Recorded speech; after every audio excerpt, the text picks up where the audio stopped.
Қайырлы күн достар, бүгін осындай ауызда еритін 40 қабатпен ет қосылған бәліш жасайтын боламыз. Міндетті түрде видеоның соңына дейін көріңіздер, сіздерге ұнайды деген ойдамын. Осы рецептпен жасалған бәліш өте дәмді, сочный, қамыры жесең ауызда еритіндей болып шығады. Міндетті түрде жасап көріңіздер. Қажетті ингредиенттер: фарш, кептірілген укроп, кунжут, тұз, ас содасы, майонез, қаймақ, 2 дана пияз және капуста. Және барлық заттарыңыз бөлме температурасында болуы қажет. Ыдысқа майонезді, қаймақты құямыз және татымына қарай тұз салып, 1 дана жұмыртқа қосамыз. Жақсылап осыларды араластырамыз.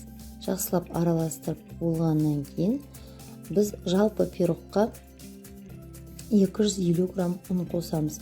Осы ұнды бетіне салып, оның үстіне разрыхлительді салып, қамырды жақсылап тұрып илейміз.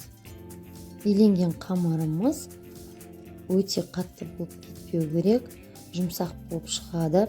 Және де майонез бен қаймақтан жасалған болғандықтан тестосы қамырымыз өте майлы болады.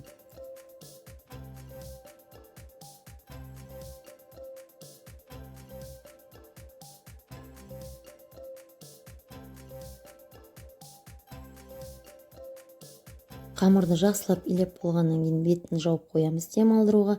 Қамыр демалып боламын дегенше біз пирогтың, яғни начинкасын жасайтын боламыз.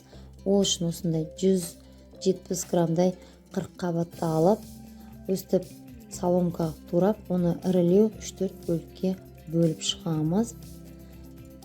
Және де 2 дана пиязды алып, өстіп ұсақтап турап, кубик қылсаңыздар болады, немесе өстіп жартылай сақинай түрінде турасаңыздар болады.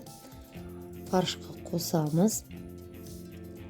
Және де татымына қарай тұз, қара бұрыш, және де мен 1 ас қасық кептірілген укроп салдым.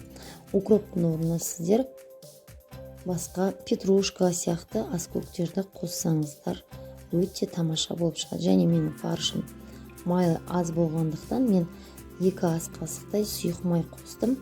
Сіздер болса құйрық май қоссаңыздар, пирогтарыңыз өте тойымды, дәмді болып шығады. Фарш пен 40 қабат қосылған начинкамызды жақсылап араластырып дайындап болғаннан кейін қамырды жаюға кірісеміз. Ең алдымен қамырды 2 бөлікке бөлеміз. Міндетті түрде 1 бөлігі үлкен, 1 бөлігі кіші болуы қажет.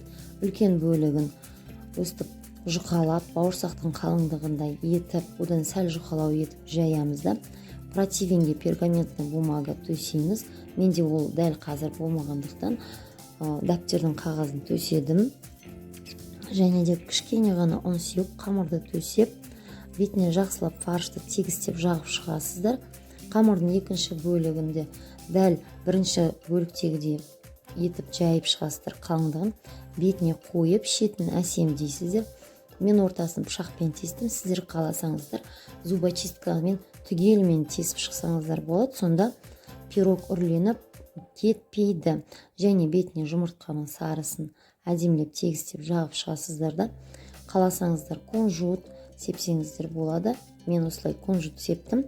Және де алдын ала қыздырылған духовкада 180 градуста 40 минутқа пісіріп алдым. Енді сіздер өздеріңіздің духовкаларыңыздың температурасына қарай реттейсіздер. Достар, міне осындай тәбетінді ашатын тойымды пирог жасап көріңіздер. Сіздерге ұнайды деген ойдамын. Және каналға тіркелмеген болсаңыздар, каналға тіркеліп, лайк басып, сұрақтарыңызды комментарий бөлімінде қойыңыздар. Міндетті түрде жауап беремін. Арнамда келесі кездескенше сіздермен болған Айсел, сау болыңыздар.